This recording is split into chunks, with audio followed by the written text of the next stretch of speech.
Hola, ¿qué tal? Bueno, pues hemos mencionado a Charlotte Lucas en otro vídeo y creo que la relación entre el señor Collins y Charlotte Lucas merece un vídeo.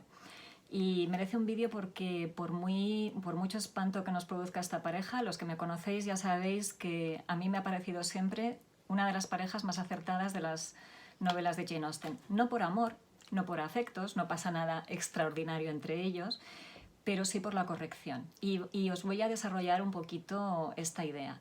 El señor Collins es el primo clérigo de Elizabeth Bennet y es el hijo o sea, vamos a ver, su padre y el padre de Lizzie son hermanos, por lo tanto Lizzie y él son primos. Pero los padres se llevan muy mal, de hecho no se hablan, no tienen relación entre ellos. Y del señor Collins, pues bueno, tiene tiene un carácter un poco cargante, por así decirlo. ¿Qué podemos decir del señor Collins que no hayáis sentido cuando habéis leído el libro o visto alguna de las películas? Pues que resulta pesado, cargante, pelota, insufrible, parlanchín, cursi, advenedizo, lo que queráis. Pero también tiene algunos rasgos positivos y es, por ejemplo, que es una persona que tiene buenas intenciones. Cuando él se acerca a sus primas, lo hace consciente de que el heredero de las propiedades de Mr. Bennet, del padre de Lizzie, no va a recaer en las hijas. En aquella época las hijas no heredaban, sino que al ser él el único varón en la familia, las propiedades iban a recaer en él. Y no se le ocurrió otra cosa que cuando ya estaba en edad de casarse, decir, bueno, pues elijo entre mis primas, que hay 5, y alguna de ellas me vendrá bien, y así ellas no se tienen que ir de casa, la propiedad se queda en la familia y todo bien. Bueno, el hombre se acerca con buenas intenciones. Además es un hombre que no tiene vicios mayores, aparte de ser pelota, pesado, cargante, etc.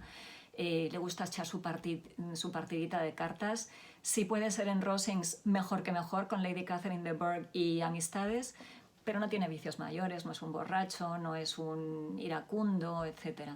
Entonces, bueno, también al pobre hombre le tenemos que sacar alguna puntita positiva.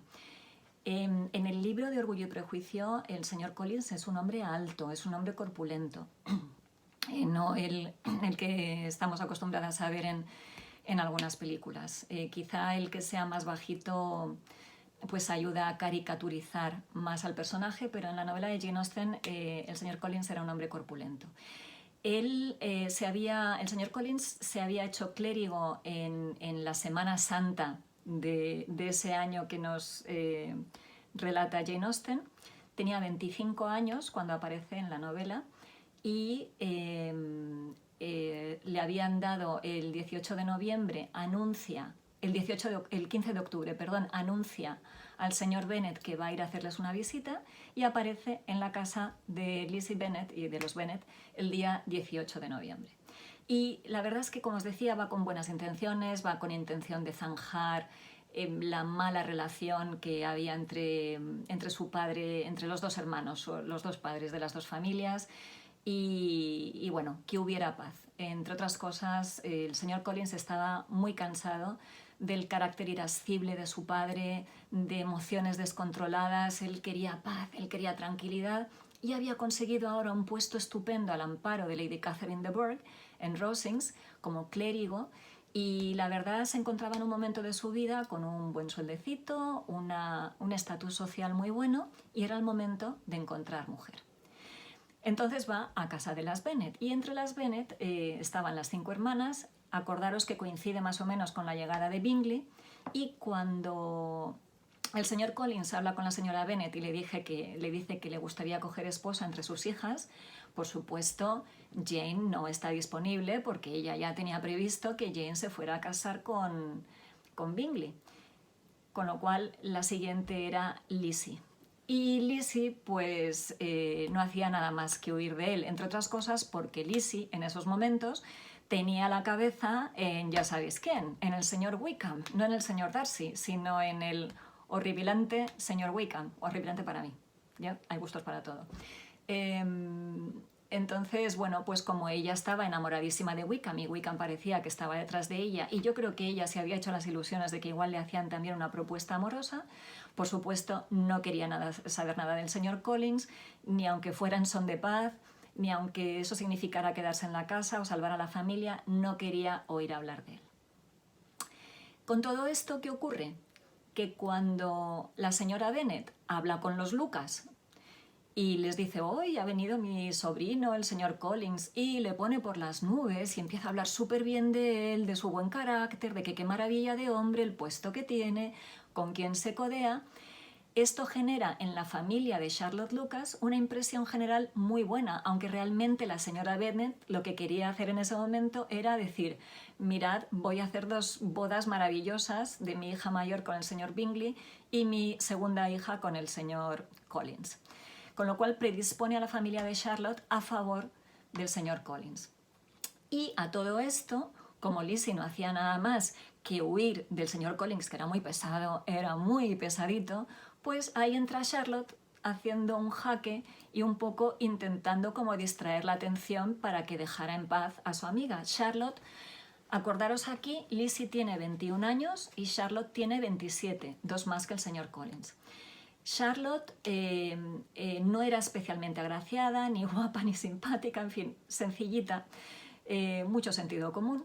Y con 27 años ya casi tenía poquísimas probabilidades de casarse, con lo que significaba eso para una mujer en su época, que significaría que cuando cualquiera de sus hermanos heredara la casa de sus padres, ella se tendría que marchar, no se sabe a dónde, y llevar una vida bastante de pobreza, por así decirlo, o en un nivel mucho más bajo a lo que hubiera estado acostumbrada.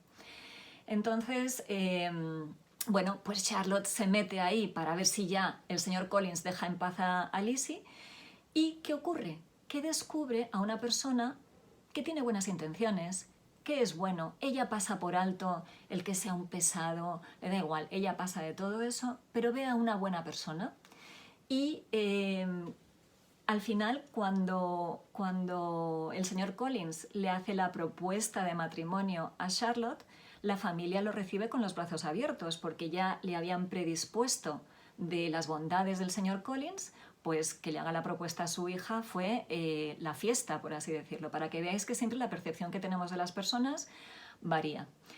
¿Qué más os voy a decir? Pues realmente que es un matrimonio de conveniencia por las dos partes, ¿no? Pero hay un enorme equilibrio entre lo que los dos aportan el uno al otro, entre lo que los dos reciben del otro y entre las expectativas de los dos, que son prácticamente nulas, es decir, no tenían expectativas ni de enamorarse ni de nada. O sea, Charlotte quería solucionar su vida y el señor Collins también, porque él no quería líos, no quería follones, no quería desmanes emocionales, él quería una vida planita, con su trabajito, con sus relaciones sociales, etc. Con lo cual hay mucha coincidencia. Y es uno de estos matrimonios que, aunque no sean por amor, podemos denominar que sea un matrimonio correcto, equilibrado. Luego ya a cada uno le parecerá mejor o peor. En este matrimonio pues no se esperan ni salidas de tono, ni malas palabras, ni malos gestos de ninguno de los dos. Los dos son suficientemente educados y los dos pueden llevar sus relaciones sin demasiadas interferencias. El señor Collins se pasaba la mayor parte del tiempo metido en su biblioteca o en su jardín o pescando y Charlotte pues en sus entretenimientos laborales. Luego hacían vida social principalmente visitando a Lady Catherine de Bourgh en Rosings, y tenían una vida muy estable, muy acomodada, muy favorecedora para los dos. Es decir, de alguna manera ambos podían estar muy satisfechos porque era un tipo de relación que colmaba sus expectativas, que era tener equilibrio, que era tener paz, que era tener tranquilidad, que no hubiera sobresaltos ni sustos como podía tener la pobre Charlotte si se quedaba pobre para siempre. Así que yo, sabéis que los he defendido siempre. Para mí este matrimonio me causa mucha admiración y respeto. Y también os diré que a lo largo de mi vida profesional y personal he conocido muchos matrimonios que se sustentan así. Es verdad que falta la chispa del amor, pero hay otras muchas cosas haga que estas relaciones sean duraderas y desde luego no son las peores con las que nos podemos encontrar. No son las mejores, está, como os he dicho, en el punto medio. En las relaciones correctas, que a cierto tipo de personas seguramente les hará muy felices, como yo creo que se lo hizo a Charlotte y al señor Collins. Así que espero que os haya gustado. Hasta pronto.